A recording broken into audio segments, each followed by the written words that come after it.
It's been a while since we put out a video, but I did want to get back with you on a follow-up to the last video that I did on the Stanley plane. I was going to try to go through all my planes and do a little write-up and video on each one, but I found this really great YouTube channel called Second Chance Antique Tools.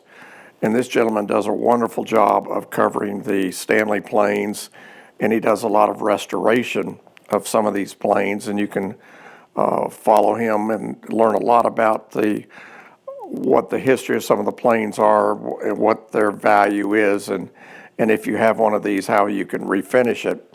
But what I did want to do, and I promised you in this last video, is to cover a letter that I got from Roger K. Smith back in January of 1985, and this gave some thoughts on how he refinishes some of his antique planes. He says, "Dear Skip, thanks for your catalog and book order. It went out by UPS on January 4th. There was no book on finishing tools. There have been different articles written in tool publications, etc. There are as many ideas as there are tool collectors. I've been collecting 20 years and always refinish my wood planes with paint remover, any kind. Let dry, and then very lightly go over the grain with the finest sandpaper to just smooth out any grain that raised. Never," and he underlines this twice, sand area near the name. Then he mixes linseed oil, any kind, half and half with turpentine. Rub oil all over the wood parts. Never put linseed oil on any of the metal parts. You can also use paste wax, even shoe polish. I use the finest wire wheel you can buy on metal parts. If the wheel hits your bare hand, it will not scratch, and this is okay. And I guess that's an indication to him that that's as fine a wire wheel as you need to use. You can use to clean plane cutters in both wood and iron planes, sides of iron planes, etc. Only parts that were not painted to begin with. Then you can use WD-40, paste wax, or gun oil on those metal parts.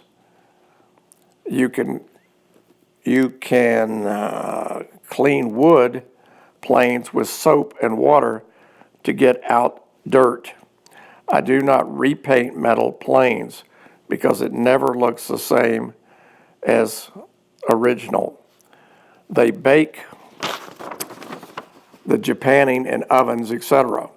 You can refinish rosewood handles, etc. with paint remover, lightly sand out scratches, etc.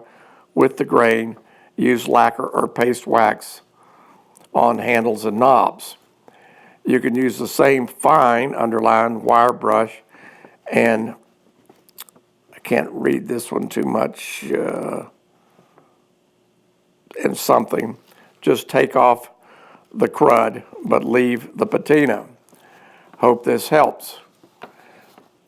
And then he goes on and talks about an application that he's sending me for the Midwest Tool Collectors Association, and describes a meet that's coming up in Florida. And a friend of his, Merrill Schmidt, who is evidently the gentleman that is going to run the Florida meet. And the letter signed, "Best regards, Roger K. Smith." So I hope this helps a little bit in terms of finishing planes.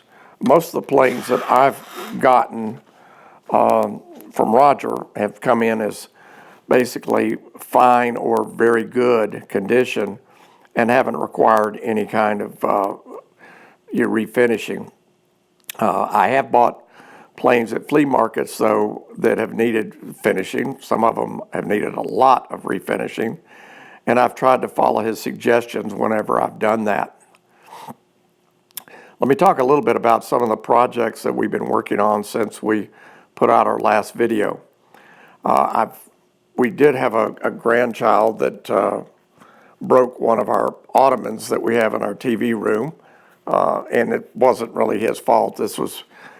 Turns out was very poorly made. It looked like it was made with some kind of a fiberboard, and when he leaned back on it, it broke the bottom part of it.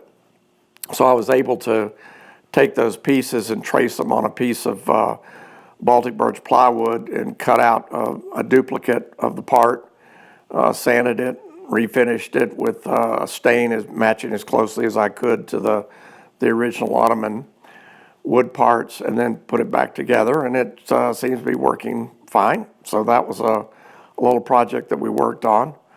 I've also been working with a friend of mine using the laser engrave pins for him. He likes to laser engrave the names of the recipients of the pins that he makes, and he gives away a lot of these pins. And so I've been able to help him in that regard by laser engraving the names of these people on his pins for him. Recently, too, I got my Shaper Origin in the mail. This is a project that has been ongoing for a year or so now. It was one of these Kickstarter programs where a group of engineering individuals got together and decided to do this project, and you were able to get in early on it and get a really good price, and also be one of the first individuals that they would ship the Origin to when they finished up the design and production. So they recently have finished that. I've been following them. They've been putting out YouTubes periodically showing their progress of the development and testing of this device. And I finally got mine in the mail, and it's been a lot of fun working with it. I think it's going to be a great tool to use for some of my woodworking projects that I have. And I'll probably show some of these in future videos. The other project that I worked on just recently was a pen kit, a gentleman's fountain pen kit that I purchased from Craft Supply Inc. and that Craft Supply USA Inc. And it was going to be a gift for my wife, and it ended up being a comedy of errors. The first thing that happened was that when I was turning the wood, which was a